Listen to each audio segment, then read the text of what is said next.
Doctor Yunus যে আরম্ভ করেছে যে এমপি দাঁড়াতে হলে কমপক্ষে অনার্স মাস্টার্স করা লাগবে, এদেশে কত মানুষ দাগ থেকে বাইরে পড়ে যাবে। কারণ এদেশে বহু মানুষ, এমন মানুষ আছে এমপি দাঁড়াবে কলম ভেঙে ফেলে। আর কথা বলেন না কেন? আর চেয়ারম্যান দাঁড়াতে হলে কমপক্ষে বিএ পাস করা লাগবে। ওই 4-5টা বিয়ে করি না, একেবারে বিএ পাস। অনেকে বলে না আমি তো বিএ পাস করেছি 3-4টা, ওই বিএ পাশে হবে? এটা না, আল্লাহর কাছে 3টা বছর ফাঁসির কন্ডেম সেলের ভেতরে ছিলাম। প্রতিদিন আমার দোয়া ছিল এটা, আল্লাহ তুমি যাই করো অন্তত বাংলাদেশে মরণের আগে যেন দেখতে পাই 56,000 বর্গ মাইল তোমার কালাম দিয়ে চলছে। মনে হয় দোয়াগুলো কিছু কবুল হয়েছে। সামনে সেই সময় এবং সুযোগ আমার আল্লাহ তৈরি করে দিচ্ছে ইনশাআল্লাহ। এটা এখন দেখতে বাকি। আমরা সবাই এই দেশে কোরআনের বিধান চাই না? আর এই দেশে যদি সত্যি ইসলাম কায়েম হয়ে যায়, আপনি যদি বেঈমানও থাকেন, আপনাকে ইমানদার করে কোরআনের বিধান এই দেশ থেকে বিদায় দেবে। কিয়ামত পর্যন্ত কবরে শুধু ঘুমাতে পারবেন। আপনি বোঝেননি? বুঝেছেন না? বোঝেন? কুমিল্লাবাসী যদি দেশে ইসলাম চলে আসে, কোরআনের বিধান যদি কায়েম হয়ে যায়, আপনি যদি বেঈমান থাকেন, ঈমান যদি আপনার হালকা পাতলাও থাকে, কসম করে বলছি মরণের আগে আল্লাহ আপনাকে ঈমান দিয়ে তারপরে মরণ দেবে। খলিফাতুল মুসলিমিন হযরত ওমর রাদিয়াল্লাহু তাআলা আনহু খেলাফতের দায়িত্ব পালন করে বাড়িতে আসলেন। ঘরে প্রবেশ করে দেখলেন তার বারান্দার উপরে একটা মাসুম বাচ্চার লাশ। এই গল্প করেন কেন?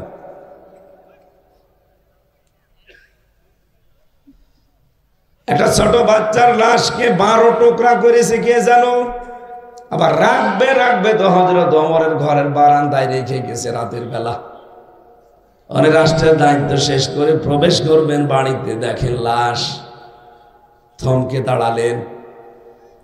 ওই সময় মন্ত্রী পরিষদকে খবর দিয়ে 3 সদস্য বিশিষ্ট তদন্ত কমিটি গঠন করলেন যে আমার দেশে কোরআনের আইন চলে, আর আমি নিজে এখনো পর্যন্ত খেলাফতের দায়িত্বে আছি, আর আমার ঘরের বারান্দায় একটা মাসুম বাচ্চাকে কেটে টুকরা টুকরা করে রেখে গেল। কার এত সাহস? ধরতে হবে। 3 দিন তারা হন্য হয়ে খুঁজছে, কিন্তু না, একটা লোক পাওয়া গেল না। হযরত ওমরের চিন্তায় খাওয়া দাওয়া বন্ধ হয়ে গেছে যে আমার দেশে একটা কুকুরও যদি না খেয়ে মারা যায়, কিয়ামতে আমার জবাব দেওয়া লাগবে। আর সেখানে একটা মানুষকে 12 টুকরা করা হয়ে গেছে, আর আমার ঘরের বারান্দায় লাশ। আমি কিছুই করতে পারলাম না। এই দেশে যারা দায়িত্বে ছিল 54 বছর, এই মানুষগুলো যদি এই সেন্স তৈরি হতো, বাংলাদেশে কোনো মানুষ আমার মনে হয় বিচার বহির্ভূত হত্যা হতো না। একটা মাসুম বাচ্চা মরে গেছে, এই জন্য উনি বন্ধ করে দিয়েছে বিচার করার আগ পর্যন্ত খাওয়া দাওয়া। আর আমাদের মানুষের লাশ পড়লে নাকি খাওয়ার বাহার বাড়ে। আমার ফাঁসি চাই এই বইটা পড়েন, মতিয়ার রহমান রেন্টু সাহেব লিখেছে যে লাশের খবর আসলে একজন নাকি ওই দিন আনন্দ বাড়িয়ে দিত মানুষ। আমি আর নিচে নামলাম না। এরকম মানুষ যদি রাষ্ট্রপ্রধান হয়, সে দেশে মানুষ তো কুকুর শিয়ালের মতো মরবে। 3 দিন পার হয়ে যাচ্ছে, স্ত্রী বলছে আপনি আর কত টেনশন করবেন একটা মাসুম বাচ্চার লাশ নিয়ে। হঠাৎ দেখে একটা যুবতী মেয়ে রাজ দরবারে হাজির, তার বাবাকে নিয়ে এসে বলছে খলিফা আপনার যে খাওয়া দাওয়া বন্ধ হয়ে গেছে, ওর টেনশন আমি। কি? ওই যে বাচ্চাটা দেখতে পেয়েছেন কাটা টুকরা টুকরা লাশ, ওটা আমার ছেলে, আমি নিজে ওরে 12 টুকরা করেছি। হযরত ওমর বলে এই মেয়ে মাথা ঠিক আছে? ঠিক আছে। কি করেছো? তুমি কি জানো মানুষ হত্যা করার শাস্তি কি? তুমি যে মেরে ফেললে তোমাকে কিন্তু এখন ওই রকম টুকরা টুকরা করা হবে। কারণ মানুষ হত্যা করার শাস্তি দুনিয়াতে এইটা যে যাকে মেরে ফেলবে এই কোরআনের আইন, তাকে মেরে ফেলা লাগবে। কি কথা বলে না কেন? সুতরাং এখন তোমাকে যেহেতু মেরে ফেলা হবে, কেন এই কাজ করলে এটা আগে বলো। মেয়েটি বলে, খলিফা আমি বলতেছি আমার বাবাকে নিয়ে আমি থাকতাম জঙ্গলে একটা এরিয়ায়, 3টা যুবক গিয়েছিল জঙ্গলে শিকার করার জন্য। ওরা শিকার পায়নি, প্রতিমধ্যে আমার চেহারা দেখার পর ওরা পাগল হয়ে যায়। যৌবনের তাড়নায় শয়তানের ধোকায় আমার বাবাকে ওরা ঘাসের সাথে বেঁধে রাখে। 3 জন মিলে গণধর্ষণ করে আমি গর্ভবতী হয়ে গেছি। এখন চিন্তা করেছি বাচ্চাটা পেটে আসার পরে যে দোষ তো আর বাচ্চার না, দোষ কি বাচ্চার? দোষ তো ওই 3 জনের। বাচ্চাটা জন্ম নিল, কোরআনে কারীম আমার সামনে এসে দাঁড়িয়েছে, কারণ আমি নিজে কোরআনের হাফেজা, আমি কোরআন বেশ ভালোই বুঝি। কোরআনের আয়াত আমার সামনে এসে দাঁড়িয়ে বলে, দেখো উতুল্লিম বাদা যালিকা জানিম। আল্লাহ পাক বলেন, হে নবী কিয়ামত পর্যন্ত আপনি দেখবেন যারা বদমেজাজি উগ্র, যারা আমার কোরআনে কারীমের প্রকাশ্য অপ্রকাশ্য শত্রুতা করে, যারা বাধা দেয়, এই মানুষগুলো যার সন্তান এদের জন্মে ঠিক নেই। মেয়েটা বলছে, খলিফা চিন্তা করলাম আমার পেটে জন্ম নিয়ে আমার বুকের দুধ খেয়েও বড় হবে, কিন্তু ওর বাবা তো ঠিক নেই। বাবা কয়জন বলেন বলেন? আমার পেটে জন্ম নিয়ে বড় হয়েও কোরআনের বিরুদ্ধে অবস্থান নেবে, ওরা আমি বাঁচিয়ে রাখবো না। ও যেন বড় হয়ে কোরআনের বিরুদ্ধে অবস্থানও নিতে না পারে, এই জন্য ওরা আমি আগেই শেষ করে দিয়েছি। হত্যা করার পরে আমার কাছে আমার বিবেক মেনে নেয়নি। কি গো, একটা মানুষকে মেরে ফেললাম, আমি তো কোরআনের আইন জানি, দুনিয়াতে যদি কোনো অপরাধের বিচার না হয় কোরআন কেন্দ্রিক, কিয়ামতের দিন ওই বিচার আমার আল্লাহ ডবল করে করবে। 3টা পাপের শাস্তি কিয়ামতে ডবল হবে। কয়টা? ওয়াল্লাযীনা লা ইয়াদউনা মা'আল্লাহি ইলাহান আখারা ওয়ালা ইয়াকতুলুনা আন-নাফসাল্লাতী হারামাল্লাহু ইল্লা বিল হক ওয়ালা ইয়াজনুন। সূরা ফুরকানের 68 নম্বর আয়াতে আছে, আল্লাহ পাক বলেন, এই পৃথিবীতে যারা আল্লাহর সাথে অন্য কাউকে ডাকে, এই ভালো করে শোনেন, যারা আল্লাহকে ডাকে কিন্তু পাশাপাশি অন্য কাউকে ডাকে, তাদের শাস্তি হবে ডবল। আর যেটা বাংলাদেশে কুমিল্লা ব্রাহ্মণবাড়িয়ায় বেশি হয়। বেশি বললাম, বলেন আল্লাহকে ডাকে না তা না, আল্লাহর জন্য পাগল, ডাকে আল্লাহকে, জিকির করে, কিন্তু আল্লাহর সাথে মাআল্লাহ ইলাহান আখার, অন্য ইলাকে তার সাথে জুড়ে দেয়, অন্য কাউকেও তারা জিকিরের নামে ডাকে। এই যে তাহেরি সাহেব বলে, আল্লাহর জিকির করার পরে দেখবেন শুরু করে ইয়ালি বাবা, কেল্লা বাবা, ফতে বাবা, দয়াল বাবা। এলাকায় এসব জিকির নেই? এটা ব্রাহ্মণবাড়িয়া, এটা ব্রাহ্মণবাড়িয়া।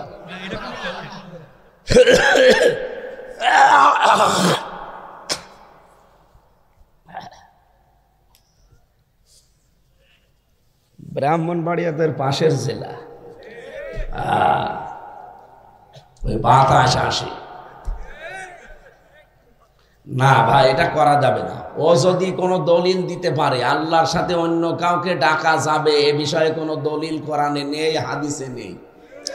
ইয়া আলী বাবা, কেল্লা বাবা, ফতে বাবা, দয়াল বাবার কোনো জিকির এই পৃথিবীতে কেউ প্রমাণ করতে পারবেন না, কারণ এমন কোনো আয়াত আল্লাহ কোরআনে নাজিল করেননি।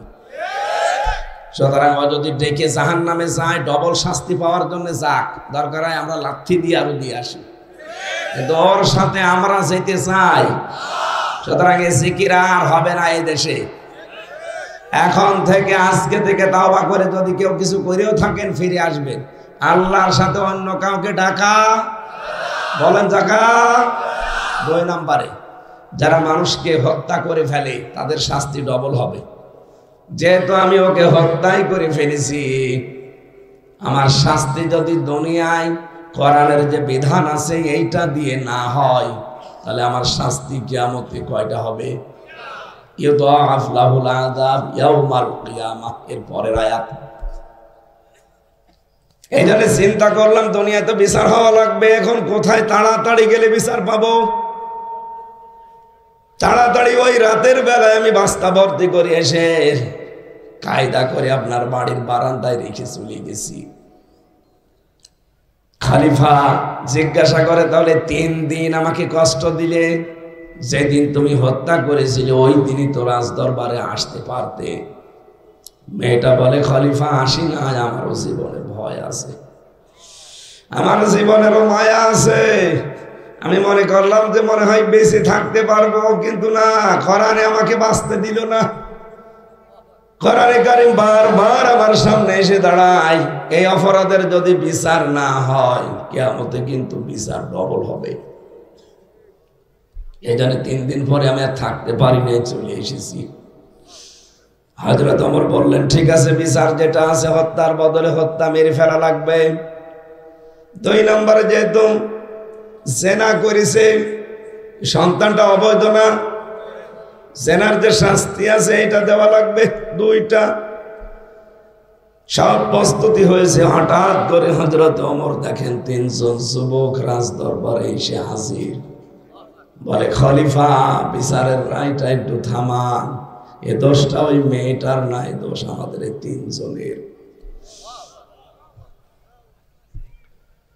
আমরা যৌবনের তাড়নায় পড়ে শয়তানের ধোঁকায় এ কাজ করে ফেলেছিলাম। হযরত ওমর বলে, তাহলে এতদিন আসলে না কেন? এখন যেহেতু এসেছো বিচার করার জন্য, আগে থেকে আসলে না, আমি তো এত কষ্ট পেতাম না। 3 জন যুবকই বলে, খলিফা আমাদেরও জীবনের মায়া আছে, কারণ মানুষ যখন কোনো কবিরা গুনাহ করে তখন তার ভেতরে ঈমান থাকে না, ঈমান চলে যায়। যখন গুনাহটা শেষ করে চলে আসে তখন আবার ঈমান আল্লাহ ফেরত দেয়, তখন ওর আফসোস অনুশোচনা বাড়তে থাকে। কথা বোঝেন আমার? আপনি যারা জেনা করছেন, যতক্ষণ জেনায় লিপ্ত থাকবেন ততক্ষণ আপনার ঈমান থাকে না, কারণ ঈমানদার কোনোদিন জেনা করতে কিন্তু জেনায় যতক্ষণ লিপ্ত থাকবেন 8-10 মিনিট 15 মিনিট, ওই সময় আপনার ঈমান আপনার থেকে চলে যাবে। আপনি যখন গুনাহটা শেষ করবেন তখন ঈমান আপনার কাছে আসবে, তখন দেখবেন মনের ভেতরে একটা আফসোস হয় যে না, এই কাজটা ঠিক হয়। এটা যদি হয় বুঝবেন আপনার ঈমান আছে। আর যদি অন্যায় করার পরেও কারো অনুশোচনা না আসে, অনুতপ্ত কেউ না হয়, সে যেন বিশ্বাস করে তার ঈমান নেই, সে একটা বেঈমান। সাহাবী জিজ্ঞাসা করলেন রাসূলকে, হে নবী, আমার যে ঈমান আছে আমি টের পাবো কি করে? নবীজি বললেন, ইদা সাররাতকা হাসানাতুকা ওয়া সাআতকা সাজ্জিআতুকা ফাআনতা মুমিন। যখন তোমার ভালো কাজগুলো তোমাকে আনন্দ দেবে, অন্যায় কাজ দেখলেই তোমার মনের ভেতর একটা কষ্ট লাগবে, ভেতর থেকে একটা বাধা আসবে, তখন বুঝবে তোমার ঈমান আছে।